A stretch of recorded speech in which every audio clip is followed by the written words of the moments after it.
હાલ વિક્રમ ઠાકોરને લઈને એક ખૂબ જ દુઃખદ ખબર સામે આવી રહી છે। આજે ગુજરાત ફિલ્મ જગત અને સંગીતની દુનિયાનો એક ખૂબ જ જળહળતો દીપક ઓલવાઈ ગયો છે। એકવાર પીયુને મળવા આવજે, હાલ ભેરુ ગામડે, કોણ પારકા કોણ પોતાના જેવી અઢળક સુંદર ફિલ્મો ગુજરાતી સિનેમાને આપનાર દિગ્દર્શક હસમુખ પટેલનું હાર્ટ એટેકથી દુઃખદ અવસાન થયું છે।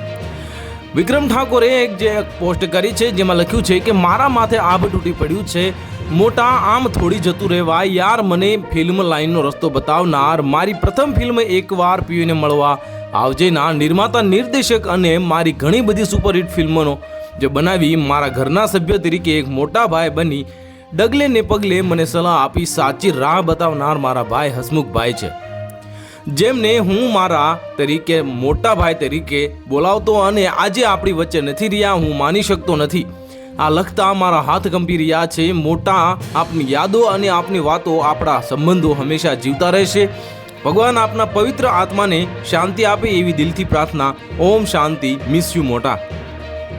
ગુજરાતી ફિલ્મના દિગ્દર્શક એવા હસમુખ પટેલનું હાર્ટ એટેકથી દુઃખદ અવસાન થઈ ગયું છે। મિત્રો, તો સમગ્ર ગુજરાતી ફિલ્મ ઇન્ડસ્ટ્રીમાં શોકનું મોજું ફરી વળ્યું છે અને આ ગુજરાતી ફિલ્મ ઇન્ડસ્ટ્રીના ખ્યાલ નાયક એવા વિક્રમ ઠાકોરને સુપરસ્ટાર બનાવનાર હસમુખ પટેલ હતા। આ દિગ્દર્શક હસમુખ પટેલે અઢળક સુંદર ફિલ્મો ગુજરાતી ફિલ્મ ઇન્ડસ્ટ્રીને આપી છે। તો હાલ માટે આટલું જ, મળીશું નવી અપડેટ સાથે। જો તમને અમારા વિડીયો પસંદ આવતા હોય તો વિડીયોને લાઇક કરી દેજો, ચેનલને સબસ્ક્રાઇબ કરી બાજુમાં આવેલા બેલ આઇકનને દબાવી દો, જેથી તમને આવા સમાચારની અપડેટ મળતી રહે।